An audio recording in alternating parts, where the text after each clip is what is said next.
Hello and welcome back to the Adventures in Marketing podcast. I am your host, Gwen Montoya.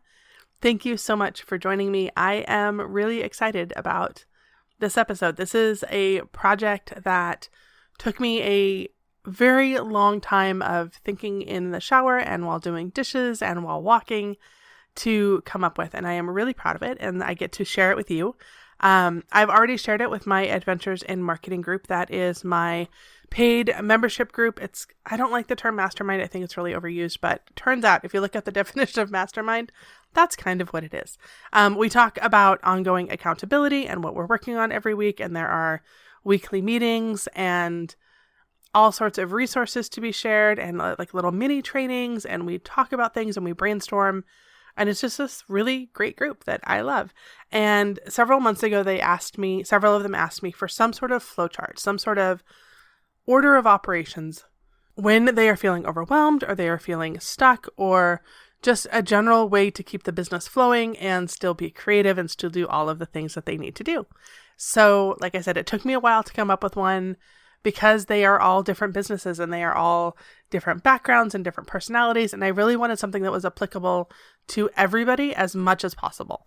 And that's kind of a challenge. It's one of the cool things I get to do in my work is that I work with all sorts of different people and all sorts of different businesses. And so I get to use my really cool, ginormous toolbox that I carry around.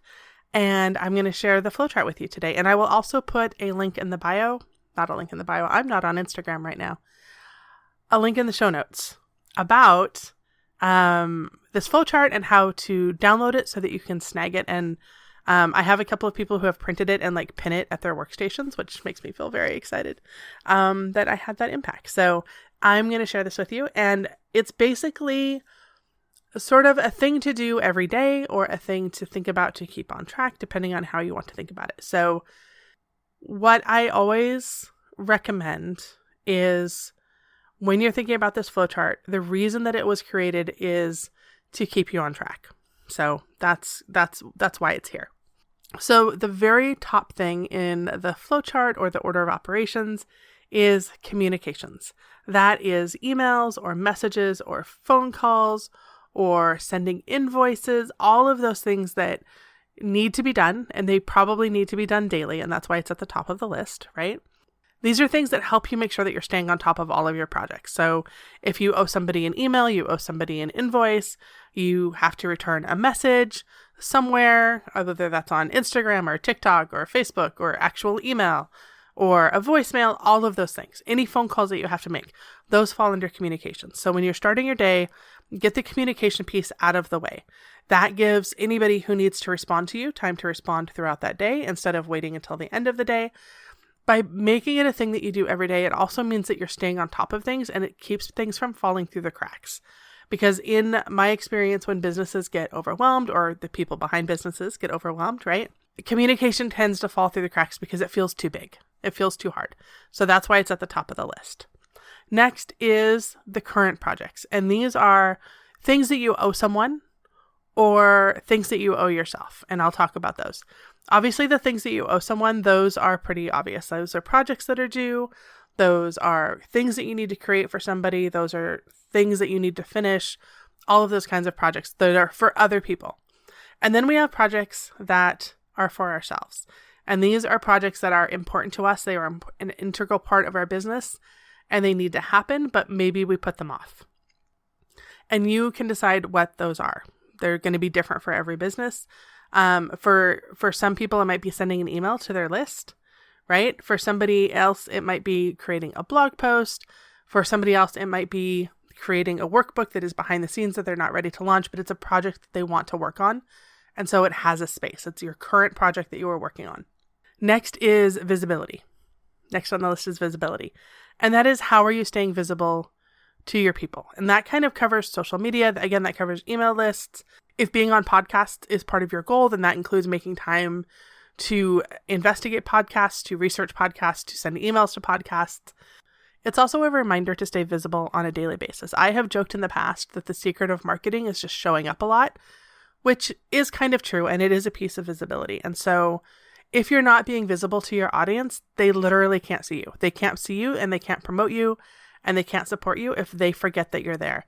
And there are so many people who have so much going on in the world. They have a lot of things to keep track of. And so even though they love what you do and they can't wait to support you, until you pop up in front of them, they will forget about you. And it can hurt our ego a little bit to think about people forgetting us. But then think about how many businesses that you forget about until you see their post or you see an email from them and you're like, oh my gosh, I love them. I've been meaning to order from them for weeks, and here is my reminder. So think of it in that kind of way. Next is outreach. And this is, again, another piece of visibility. But how are you staying visible to new people? And I have this on the list as opposed to just rolling it into the basic visibility, because it is really easy to get into ruts. It is really easy to forget that there are more people out there who would love what we do if only they knew about it. And so having this outreach piece be separate from visibility is a reminder to keep trying to get outside of your box, get outside of your circle, get outside of your echo chamber, keep pushing outside to reach new people rather than relying on the same audience over and over and over again. Obviously, we want our audience that loves us to tell other people about us, and that is super fantastic when that happens. But we also have to rely on ourselves to get outside of the box of people who already love us. Next is what I like to call future money. One of the things that happens a lot of times when we're running a business is it is so easy to get distracted by all of the bright, shiny objects that we can work on projects that we're passionate about, but that probably won't actually be valuable as far as income for us. And if we're running a business, and again, if you're listening to this podcast, you probably have a business. When we're running a business, it's really important for us to keep our focus on things that will bring us money, not just things that are fun and shiny. And depending on your level of creativity, depending on how your brain works, you might not ever have that problem. You might only focus on things that make you money. But if you are creative and you love to try different things, it can be really easy to get distracted. So I like to pull it back in, think about the things that you're working on that will bring you future money.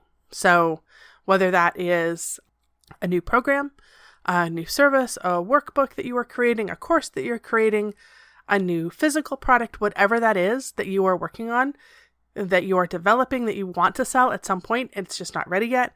Think about what's going to work for that future money piece. And then there's the shiny objects piece. Because again, there are shiny objects and they are pretty and shiny and we want to play with them. And so I wanted to have a space on this daily order of operations that gives you space to play, that gives you a chance to experiment and to try something different. And so think about the things that might bring you money in the future. Maybe they're not ready for it yet.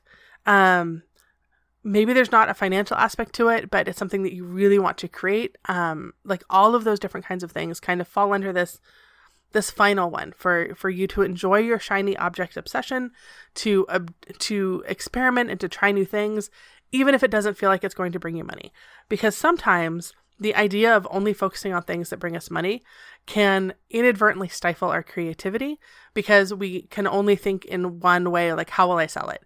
And sometimes we have to create the thing and then figure out how to sell it afterwards. And so we have future money, which is this will bring me money at some point, and I am very sure of that. I just need to get it done. And then we have the shiny objects that maybe it will bring us money, maybe it won't, but I need time to experiment and I need time to be creative and I need time to play with this idea before I put it anywhere else. So that is the flowchart. Again, I'll put it in the show notes so that you can download it and make notes on it if that's helpful. If you use it, I would love to hear feedback. I'm very proud of this. I think it's super helpful, but I would love to hear feedback from you too. So you can find it in the show notes, and then you can learn more about me at gwenmontoya.com.